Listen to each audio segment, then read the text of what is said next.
आइए आज देखते हैं LG स्प्लिट AC में अगर आपको CH23 का एरर मिलता है तो CH23 एरर के केसेस में आपको क्या करना चाहिए।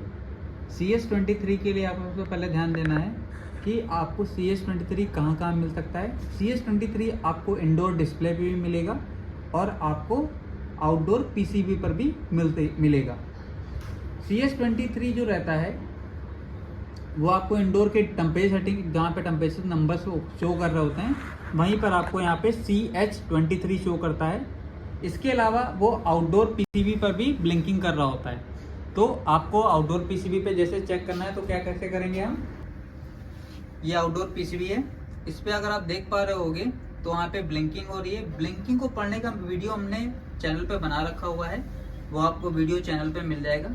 अगर इसमें आपको ब्लिंकिंग पढ़नी है तो आपको ध्यान देना है जब ब्लिंकिंग जो हो रही है उसमें जब वो लंबा पॉज ले मीन ज़्यादा देर तक जब वो 2 सेकंड के लिए रुकेगा उसके बाद आपको उसको काउंटिंग करनी है।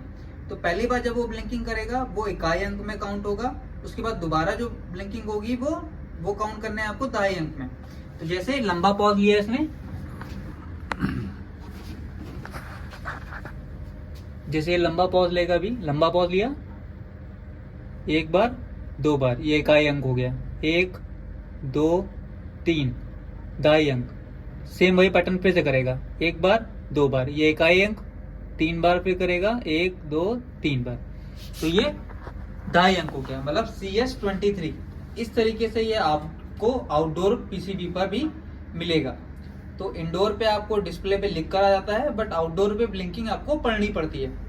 इसकी मतलब क्या होता है, CH23 का मतलब, इसका मतलब होता है डीसी लिंक लो वोल्टेज या फ्लक्चुएशन एरर। कस्टमर के यहाँ पर या फिर आपके लाइन में कोई फॉल्ट है, वोल्टेज कम या ज्यादा होने के केसेस में आपको यहाँ पर CH23 का एरर मिल सकता है। उस केसेस में आपको करना क्या है, उस केसेस में सबसे पहले आपको कस्टमर की लाइन को चेक करना है कि कस्टमर की लाइन में क्या वोल्टेज आ रहा है। सबसे पहले आपको क्या करेंगे, लाइन चेक करेंगे। आइए देखते हैं लाइन को, वोल्टेज।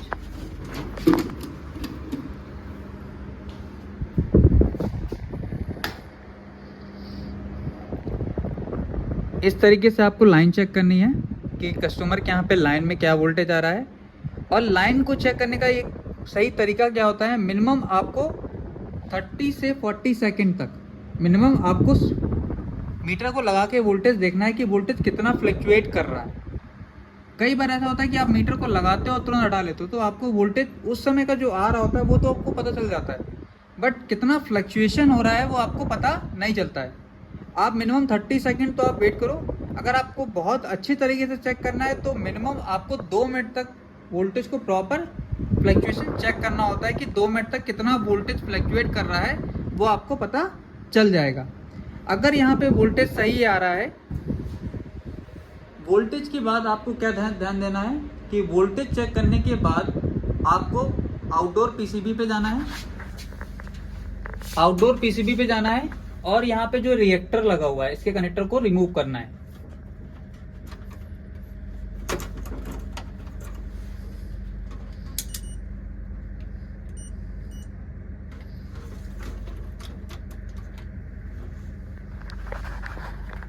इसको ओम पे सेट करना है जिसे आप कॉन्टिन्यूटी या बजर बोलते हो। उस पे लगाने के बाद इन दोनों पे इसकी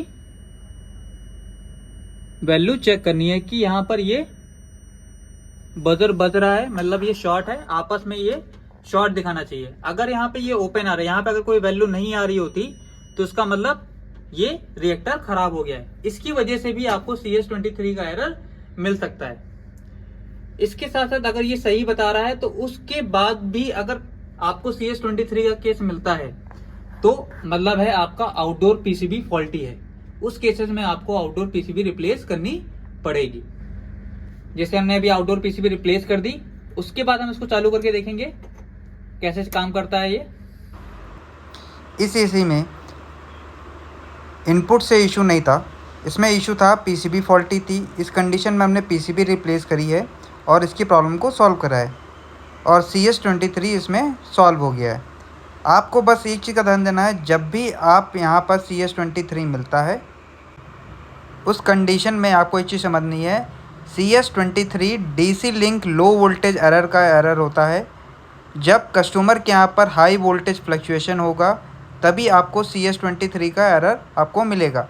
उस कंडीशन में आपको सबसे पहले कस्टमर के यहाँ पे जो इनपुट वोल्टेज आ रहा है वो चेक करना है, या न्यूट्रल तो वीक नहीं है। ये सारे पॉइंट चेक करने के बाद ही यूनिट को ओपन करेंगे। यूनिट को ओपन करेंगे तो आपको सबसे पहले रिएक्टर चेक करना है। रिएक्टर चेक करने के बाद आपको पीसीबी में चेक कर लेना है कि पीसीबी में कोई टर्मिनल्स या कोई कंपोनेंट जो लगा हुआ है वो बर्न तो नहीं है या जला हुआ तो नहीं है।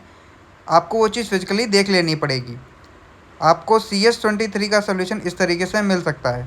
Thank you.